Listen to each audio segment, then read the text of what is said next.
Okay, YouTube, so Paul Bates here, and today I want to talk about the 3 toughest hills on the West Coast to climb or in the sand.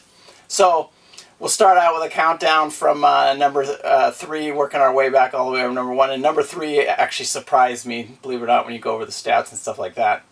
But I run a stock CanAm X3 RCR with 30-inch tires. The first year we had Liberties on it. This year we have Bighorns on it, so it's a little bit of a difference in the ride. So, without any further ado here, let's get started. And at number 3, again, this is the surprising hill to me because it's not only the biggest elevation change hill, probably one of the bigger hills in the western United States. Is Dumont Dunes, competition hill. It is definitely a hill. It's a deadly hill. I've seen more casualties on that hill than any other hill. It's the only hill I've ever seen casualties on, to tell you the truth.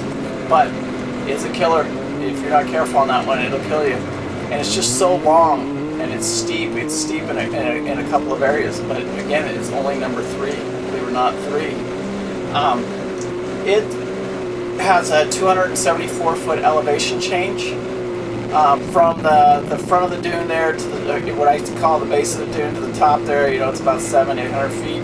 You can get a run at that one a little bit, so you can do about 950 feet from the run from the run to the top. We'll call it about 950 feet. And then there's a hump there. You come down, you hit these whoop-de-doos, and then you can start up the hill. So that one's number 3, Dumont Dunes, and that one surprised me the worst because if I was doing this, I would say that would be the number 1 hill, because Dumont by far has the steepest dunes out of any of the riding that we do. By far. The razors there are, they're sharp razors, and they're a lot of fun if you know what you're doing. But I've had years of experience, I know what I'm doing. Number 2. Now this one will surprise a lot of people, and you wouldn't think this little park. I mean, I passed this little park up for years and years and years, and I was like, just drive by it. No fun. There's nothing there. There can't be. Well, there is. I only live 20 minutes from there now, so it's a go-to, great place to go on the weekends. And the name of it is Sand Hollow, Utah. It's a great little park to go to if you guys ever get a chance. But the hill on the back, called Competition Hill, that's just a belt-busting hill, man. I've seen, especially when we're running the 8s and the 900s, no way, man. I've seen some of the 900s do it, you know. They got the paddles on there, and the guy spends $20,000 on his motor, $10,000 on his motor. Yeah, he's gonna go up it, but he spent the money. Just buy a turbo if you want to go up the big sand dunes. That's my, and you can't, the little CanAms with that 120 horsepower engine, they won't go up it. I've seen them try and just sit down there and break their belt every single time. None of them. I've never seen them. I've seen the stock 1000s go up it, but they can't just go straight up it. They have to come around. They have to go up this bank and then down this bank and up this bank and then around and over and shoot it and stuff like that. And then it's a 50-50 shot whether they can make it or not. So, I know people will argue with me, but the reality is you got to have the 168 horsepower, the 172 horsepower cars go up it all day long. But that's what you need, because it's got like a 100-foot straight up section to it. So the elevation on that one is 174 feet of elevation change. It's about 600 feet from the bottom, from the place that you could start to the top, and then if you want to, from the bottom of the hill to the top is about 500 feet. So you only got a 100-foot run on it, and then from that 100 foot, it's straight up and down. That's what makes it so steep, so hard.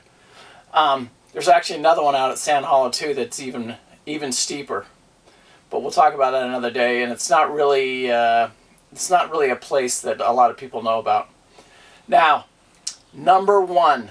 This is the number 1 hill on the list, and this is probably my favorite dunes by far. Now that I've ridden just about all of them, by far my favorite dunes.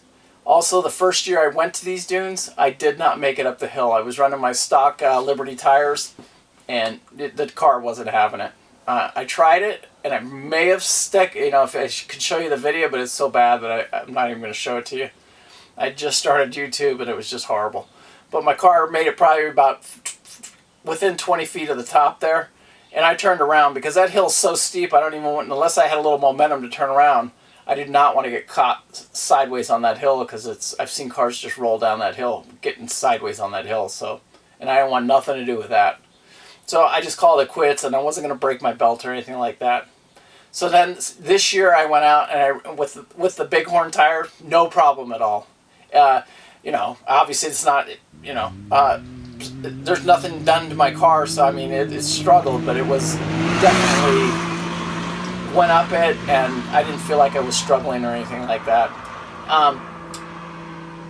That hill has believe it or not, is the shortest elevation. It's like 151 feet of elevation change.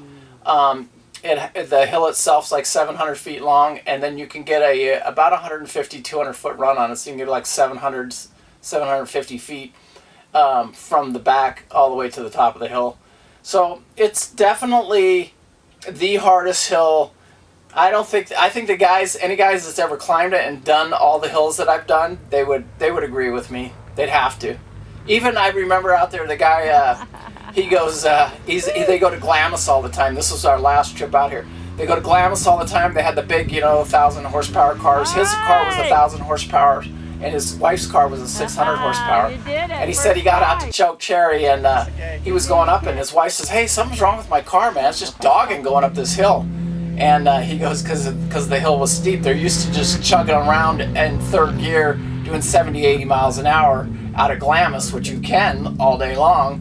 But on this particular hill, he said, no way. He said his wife had to stick the car in second gear and pull it at about 50, 60 miles an hour. And they hadn't never experienced that with these big cars they had. They had that. So in the United States here, those are some of the biggest hills that we have in the U.S.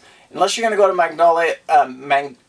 Mongolia or China, those are the biggest hills in the world. And some of those elevation changes over there are 1,200 feet. So if you can imagine that, our biggest one here is 300 feet, like just shy of 300 feet. That's Comp Hill at Dumont.